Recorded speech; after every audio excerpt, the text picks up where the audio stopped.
market, Carl? Morning, gentlemen. Come on, Bob.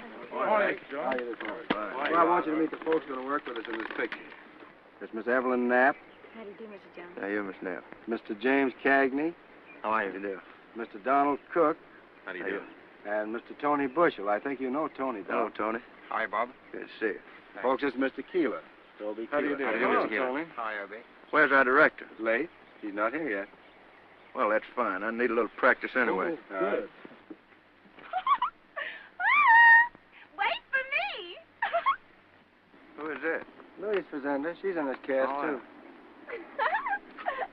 Hello, everybody. What are you doing? Louise. Huh? Meet Bobby Jones, Miss Fazenda. But, Mr. Jones! Oh, I'm thrilled to meet you. You know, I brought all my things with me. We are going to play, aren't we? Well, I don't know. I was just going to practice a little bit. Oh, that's all right. We've got to do something about that. Now, Mr. Jones, I have trouble, you see, on in the middle. What do you do? Louise, if you don't mind, we came here to see Mr. Jones practice. Oh, pardon me. Well, go ahead. But, Louise, dear, you're supposed to be quiet. Oh, well, I won't say a word. Just go ahead.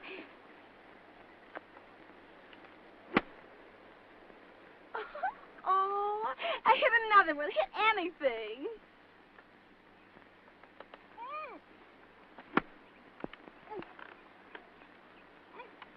Well, now, Bobby, before we were interrupted, Jimmy and I were just wondering how you felt about practice.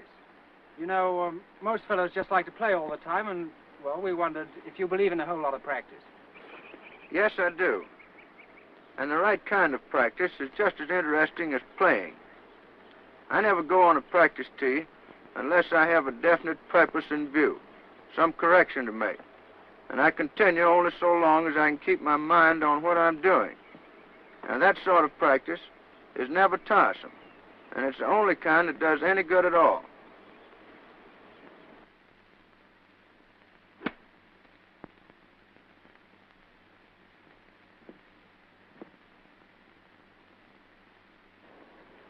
Mr. Jones, I noticed when you played that mash and niblick shot that the ball broke from right to left, had a little hook on it.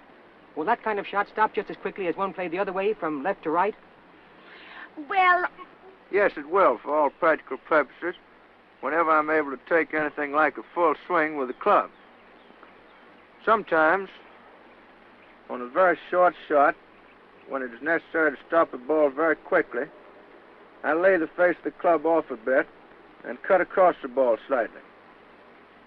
But I find, with every iron club, for a shot longer than the one I'm playing now, I have better control if I play the shot from right to left, because it doesn't fly so high.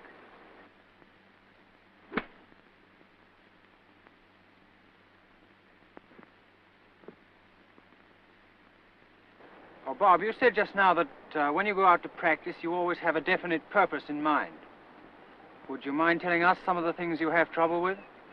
Well, with the medium irons and short irons, the trouble that I have most often is failing to cut my wrists at the top. I'm inclined sometimes to hang on to the club a little bit too tightly so that I don't get that nice rhythm. Now, you watch my hands when I play this shot, you see what I mean. I like to be able to feel the head of the club all the way through the stroke.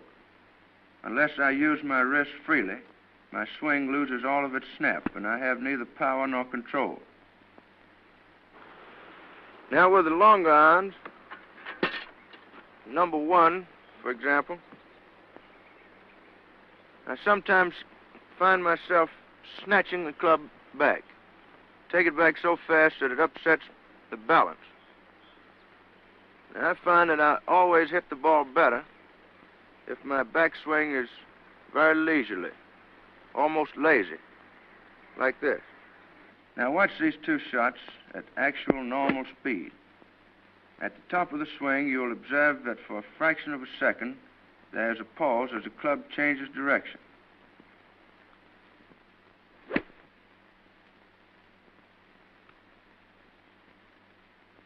The same swing in slow motion shows how a slow backswing lessens the danger of starting downward too quickly. It is very necessary for the player to be perfectly balanced when he starts hitting. Of course, Tony, I don't mean to say that the things I've been discussing apply only to the particular clubs I've been using. I'm simply trying to show you where these faults are most likely to crop up in my own game. Now, whenever I find myself hooking badly with a wood club, a spoon, I can usually trace the trouble to my left side. I find it resisting a stroke instead of actually leading it through the ball, like this. In this swing, a turn of the hips is free and ahead of the rest of the stroke. Whenever the left hip locks itself or refuses to move out of the way, it keeps the left side and arm from pulling through as they should. I like to feel that I'm hitting a backhand blow, with the right hand catching up with the left only at impact. Mr. Jones, I notice that your backswing is very long. Do you think there's any danger for the average player in swinging back too far? No, I don't. I think the average golfer would be far better off if he would forget all about overswinging.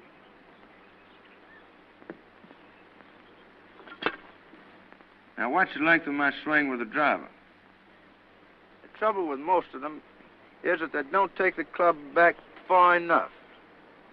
Now, I like the backswing to be long enough so that I have plenty of time to get speed on the club head before it meets the ball, without giving me any tendency to jump at it. When I go out for length, I swing the club back well beyond the horizontal. I like to let the backswing go just as far as it can go comfortably.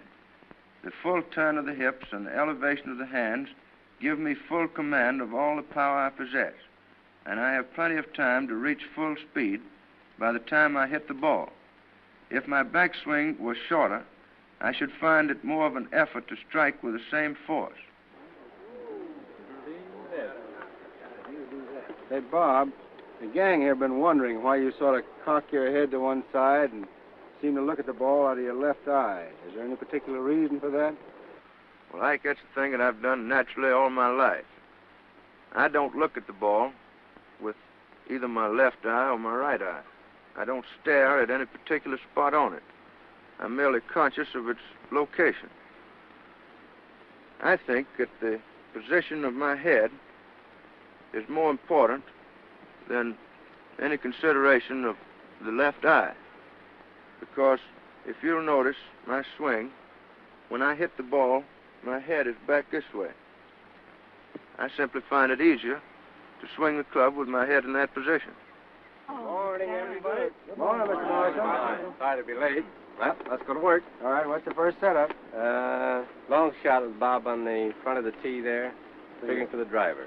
Okay. Yep. Hi, Tony. Let's go, boys. The work's over here. Yeah, Charlie. Mr. Marshall, I didn't have time to get my breakfast. Shall I get it now? Well, you better wait, George. Minute.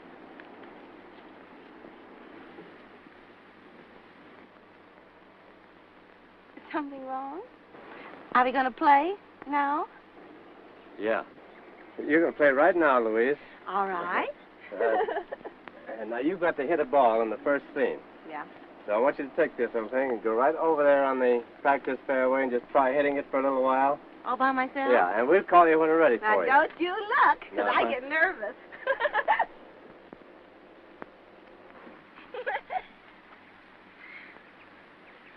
Ah, don't it look lonesome all by itself? Now, don't look now. Hopeless. Ooh, ooh. It's my hips again. My hips. I'm sorry, Bob. I thought Louise knew something about the game. You don't mean golf, do you? No cracks. There. Sorry, but we have to go get new stories. Where y'all going? Are we going to play anymore? Oh, Mr. Jones. Watch for the next episode, A Round of Golf, in the Bobby Jones series, How I Play Golf, coming to your theater soon.